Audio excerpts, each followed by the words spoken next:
আসসালামু আলাইকুম। আজকে অনেক ইউনিক একটা জিনিস দেখাবো, সেটা হচ্ছে এই ফয়েল বেলুনের মতো ফন্ডেন্টের টপারগুলো কিভাবে মেক করতে হয়। তো এটা A to Z আমি চেষ্টা করেছি দেখানোর জন্য। তো এখানে শুরুতে আমি ফন্ডেন্ট নিয়ে নিয়েছি এবং ফন্ডেন্টগুলোকে আমি হাত দিয়েই এরকম শেপ করে করে তারপর হচ্ছে অ্যালফাবেটে শেপ দিচ্ছিলাম। আর এগুলো কিন্তু অ্যালফাবেট কাটার দিয়ে শেপ করলে হবে না, কারণ যেহেতু ফয়েল বেলুনের শেপ, সো এগুলো একটু ফুলা ফুলা হবে। তো এটা জাস্ট এভাবে হাত দিয়ে আমরা যেভাবে রুটির ডো গুলোকে মেক করি, জাস্ট লাইক দ্যাট, ওইভাবে করে তারপর হচ্ছে হ্যাপি বার্থডে মানে আমি HBDটা দেখাবো আজকে। তো এইভাবে হচ্ছে কেটে নিয়েছি এবং এখানে যে ফন্ডেন্টের টুলসগুলো পাওয়া যায় এই টুলসগুলো দিয়ে আমি হচ্ছে ফয়েল বেলুনের মতো অল্প অল্প করে অ্যালফাবেটগুলোর উপরে দাগ কেটে নিয়েছিলাম।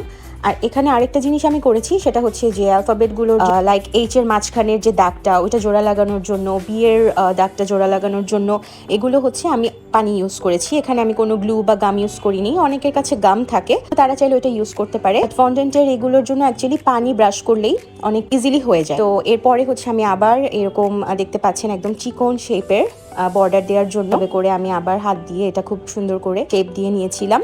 এবং জাস্ট এই ফন্ডেন্টের টুলগুলো থাকলে আসলে খুব ইজি হয় টপারগুলো মেক করতে। তো এই যে জাস্ট বেলুনের মতো যেরকম সাইডে বর্ডার দিয়ে ফোলা ফোলা থাকে না, জাস্ট লাইক দ্যাট আমি ওরকম করে নিচ্ছি। এটা আপনারা ভিডিওটা দেখলেই বুঝতে পারবেন। তো এই তো এখানে আমাদের Hটা কমপ্লিট হয়ে গেল।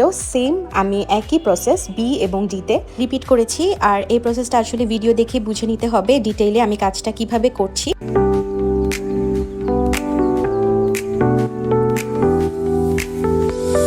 আর এরপরেই আমি হচ্ছে ফয়েল বেলুনের নিচের পোর্শনটা রেডি করব, যেখানে আমরা লেসটা অ্যাটাচ করব। তো এই যে দেখতে পাচ্ছেন, এটাও আমি একটা টুল ইউজ করে খুব ইজিলি করে নিলাম। তো এই কাজটা করতে আমার খুব বেশি ইন্টারেস্টিং লেগেছে, ভালো লেগেছে কাজটা করতে। তো দেখে নিলেন খুবই ইজিলি কিভাবে একদম ট্রেন্ডি এই কেকের ফন্ডেন্টের টপারগুলো বানানো যায়। আমি চেষ্টা করেছি ডিটেইলে বোঝানোর জন্য। Hope you guys liked it, and ভালো লাগলে অবশ্যই ভিডিওটি শেয়ার করে দিবেন। Thanks for watching.